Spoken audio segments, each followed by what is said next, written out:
ต่อด้วยลำสิงคอนสวรรค์กับบ่าวเมียป้าเอาบ่าวเมียป้าก่อนเด้อมักผัวเขาได้อยู่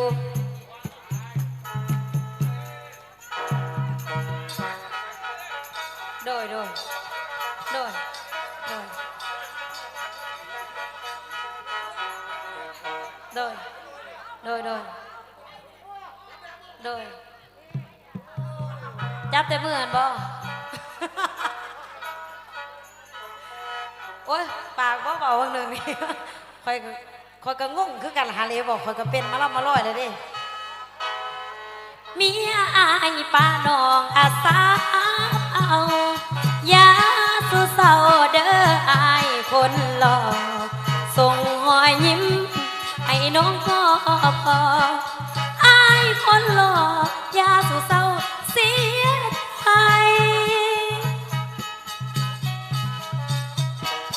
น้องก็เป็นผู้หญิงธรรมดาบ่ได้มา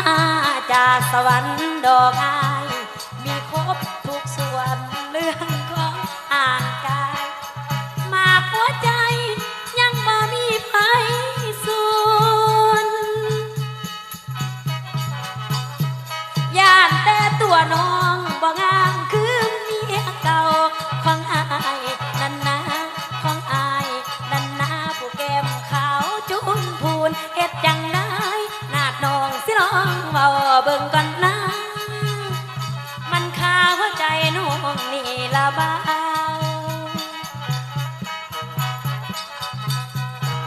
ได้กับอายน้องก็เป็นพันยาอย่าเสียเวลาจะมาคือทอดเมียเก่าเป็นคนสุดท้ายและที่ดีของเจ้าเรื่องเมียเก่าอายอย่าเศร้าเสียใจลูกยิงซ้ายน้องสิขอเลี้ยงซอยขึ้นบ่ได้เฮาก็ลงเอาเนาะ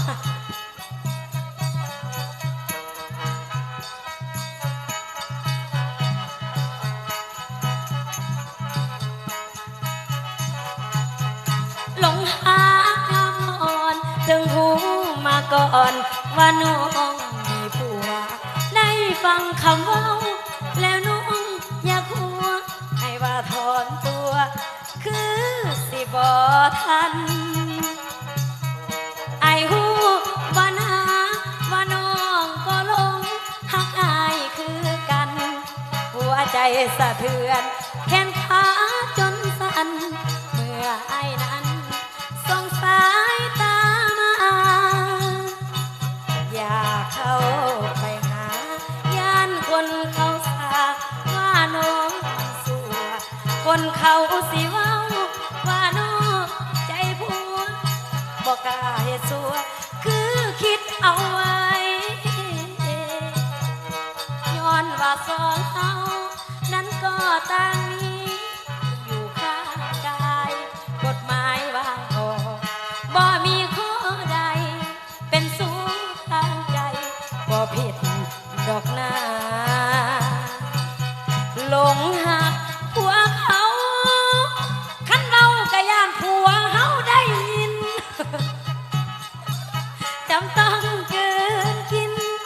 ก่อนความเหงายามคิดฮอดคิดว่าในใจคิดกับผัวหากอายมาปอบได้แต่คิดซื่อๆนั่นดอกบอกกล้าเสียงยานตีนคนยิวถ้าหากวันใดยายเปลี่ยนใจไกลห่างเลิกลาน้องก็ป้าผัวเป็นโสดขึ้นมาอาสาบางแยงลูกเต้าสวยกันเฮ็ดสาอายเป็นพ่อน้องกะสิเอาเรื่องอดีตสิบ่เอ่ยเว้ายินดีฮับเอาอายมาเป็นผัวเอาต่อด้วยสิ่งคอนสวรรค์เด้อหมอแค้นซาบ่เป็นการนั่นบ่เป็นประโยชน์เว้าหลายใหญ่ห้างบ่ได้ขี่ของใหญ่หมาบ่อยากเจ้าอย่างเดียวสตาสั่ง แบบว่าไงหันใจเบิ่งหมอแขนไปจะได้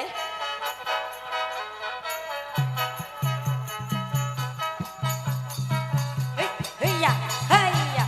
เฮ้ยอย่าเฮ้ยอย่าปาดสิ่งข้อสวรรค์จะมีแอล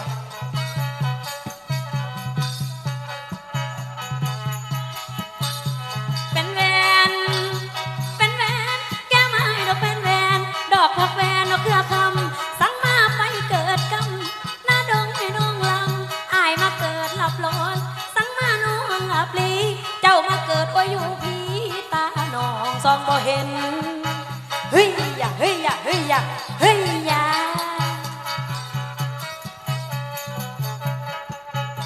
บัดนี้ข้าขออยู่ดอกมือนอมคุณครูผู้สอนสั่งคุณผู้ทั้งว่าทำนังคุณพ่อสั่งว่าข้าเจ้าสิยอไว้ดอกที่สูงเฮ้ยเฮ้ยเฮ้ยอย่าเฮ้ยอย่าขอให้สมดอกมาดนุ่งยามสิกาวก่อนพญาอย่าได้มีดอกแนวข้าให้ลางลิ้นเนาะคือนาให้ลางลิ้นเนาะคือนาเฮ้ยอย่าเฮ้ยเฮ้ยอย่าเฮ้ยอย่า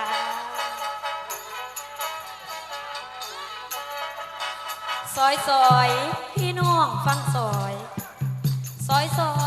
พี่น้องฟังซอยนุกจิบหน่อยบินข้ามไปดูอย่าเฝ้าเมื่อเด้อมูสีฟ้าเมียนคนเมานี่ก็ว่าซอยทักเลยสิซอยอีกโดยขอบใจละลายเด้อซอยซื้อๆดอกว่าขั้นเมียนกับซกไซได้เมียนหากเด้อ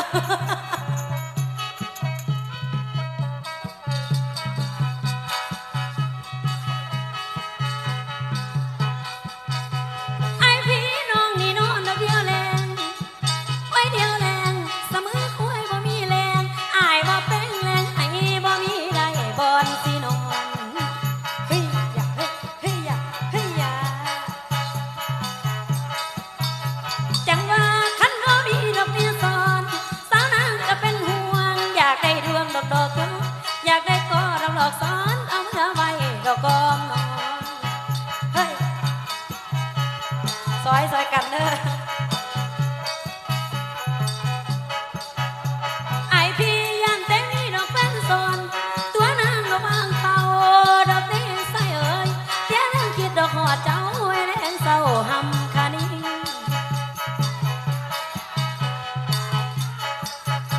บาดว่าใส่นี่มีดอกกอดกิงสั่งมาว่าบ่มีไผเด้แฟนเอ่ยย้อนว่ามีสองอยากหัวน้องด้วยน้ำเจ้าเฮ้ยเด่นน้ำในตีหมอแขนโอ้ยให้มันสมพวงมาไล่กันเป็นยัง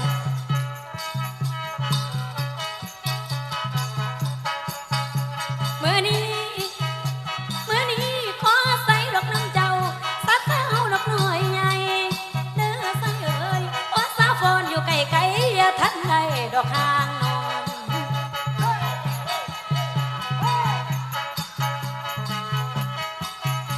เสรีอ้ายอย่าได้ออกฮอนไก่ห่างดอกลาป่า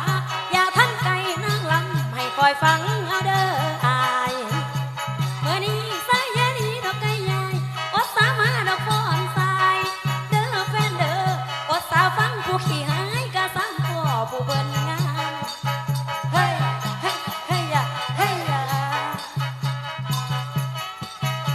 สมปองไอ้ผู้ยิ้มดอกหยาบน้ำสง่าดอกสดใสเด้ใส่เอ่ยจักว่าเป็นดอกหัวไผ่ดอกปีสายเพิ่นลำลองบาดว่าลำใส่กันดอกกับดองว่าบ่มีดอกหอดคู่ว่าอายุดอกลาคนเกี่ยวกายบ่มีแม่นเลยจังใดเอากันสาดอกวันนี้เอาสาตีให้แล้วทั่วเด้ใส่เอ่ยน้องเป็นผัวน้องอยากได้ดอกเป็นผัวเอาเมื่อสู้ดอกหอมของอันล้ำลองกองสู่คืนโอ้ละนอลงแค่สีได้เนาะเอา ขอบใจหลายๆรางวัลนำใจเด้ออีพ่ออีแม่เนาะอีป่านาอามูดทุกกูสุคนทุกทั่วหน้าเนาะเอารางวัลนำใจมาให้เป็นเงินเป็นคำให้ใส่ใจให้อยู่ดีมีแห้งให้ร่ำรวยกว่าเก่าเงินไหลน่องท่องไหลมาเด้อสาธุไม่ยังไงไปกันนกเพื่อตัวจะไหวพ่อโอ้ยลาวงเอ้ยวงให้ลงไปกินข้าวเศร้ามีแห้งสาก่อนย่านแต่มันเหมือดตอนหมอแค้นกินเกือบเรียบร้อยยังแต่เจ้าให้คอยลง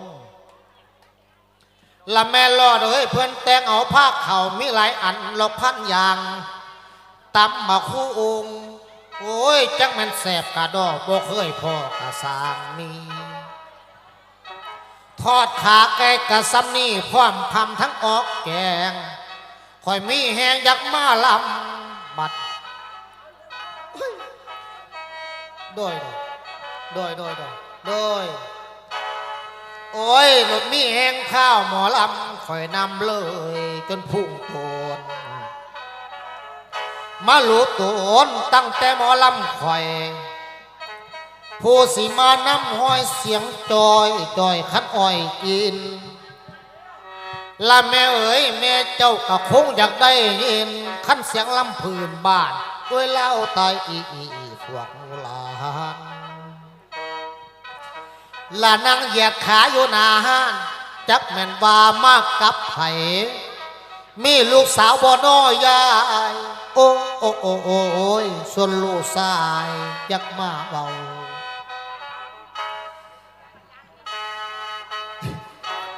เอามากเลยดีและแม่เอ๋ยแม่จังเป็นเล่าใจดีแม่หลอดย่อผ้าเข่าอาหารเฮากันนัวแซ่บโบกขับแค่พี่น้องขันลุงป้าผู้หวมบุญโอ้ยมานั่งกอดเข่าคือทีนะลายหน้าแม่เอ๋ยเจ้าผู้นั่งอยู่ข้างคุณขันบุญมากจังมาพบจังมาเห็นอยู่เวทีโอ้ยอีแม่เอ้ยผู้ทานไปส่วนสมปองนี่กินแล้วหลายแนวเจ้าได้แต่งโอ้ยจังมันแซ่แพงตำบะฮุงเจ้าป้อนใหม่ขั้นลำไตเกียปอยังละแม่รอดเอ้ยให้สมบูรณ์มั่งคั่งคือดังกระใจจีดแม่นอ่อนให้มีเงินดอกหลังมาทุกแรงเศร้าเจ้าคือกันซื้ออย่างดอกผู้เดเงินใบลอยให้สมปองแต่ว่าคำกระโทษน้ำขันขอเพ่งน้องบ่ให้อาภัยไว้ดอกแม่ดื้อแซ่บโอ้ยทอดไก่กระแซ่บเพิ่นขอเพ่งปากคอใหญ่ขันหลานร้องบ่ได้อภัยก่อนอย่าสั่งหลานมาในงานศรัทธาเฮาโอ้ยอีพ่อเอ้ยอย่านำปล่อยหลานสมปองผู้ตาหน่อยสีน้ำห้อยผู้ตาใหญ่ลาสาตัวเด้อพ่อเด้อเงินคำขวางเครื่องใส่ให้ไหลเข้าคู่สุวรรณลาย่าแม่เอ้ยใส่สีตาหลานเด้อลูกหลานเด้อเป็นดองก็เป็นยังมันแล้วบ่ขึ้นแล้วจักแสนนาคาดองลาย่าแม่เอ้ยแม่นสมปองสีไปมันขันอาสาสีมาแต่งค่าดองถือหรือแพงเอาจักล้านสีแตงเจ้าขันเงินข่อยจังแม่นหลายล้านกินละงามหลายได้คนกะบอกกี่ไล่ไก่บอกเก่าขันว่าหมองใส่ท้องห้องบัดมองเห็นจังพี่สายและมาพออย่าฝ่าหายลำถาเขากินเข่าล่างามแทนอศรัทธาคอยผู้ใจอุ่นได้ตุกแต่งโดยลาขอบคุณเด้อแม่ครัวเดี่ยงอาหารตอนแรงบ่ายโมงหนึ่งเพิ่นกะเดี่ยงศรัทธาเจ้าตะเมนดีลาญาแม่เอ๋ยเจ้าแต่งในมือนี้ ตกแต่งด้วยอาหารทั้งหวานข้าวก็มีครบให้แม่มีแต่เงินตือแต่ละวันเว้นมือควายรวยขึ้นกว่าเก่าโอ้ยย่าแม่เอ๋ยขันมีบุญกายเราสมปองมาแน่ทอดสีลำโกอ่อนบ่ทอนแอวละแม่รอดเอ๋ยให้มีเงินและแก้วแนวค้ามหาศาลอายุนานอย่ามีเจ็บขันป่วยโซเด้อโตลาเพื่อนละมักในมือกองคอยละอุกละขอโทษเด้อเสือสีลายเบิ่งมือกองมันบ่เอาเมียซ่อนว่าอย่างได้ผัวซ่อนไปนอนน้ำพ่อถามข่าวละมีอยู่บ่ผู้บ่าวจะอกหักแล้วล่ะเจ้าหักคนรอคนผิดมันอกหักขนาดข่อยแค่นี้ละนางเอ้ยนางเสือสีลายสังงามโก้เบิ่งตนโตก็คือแต่ง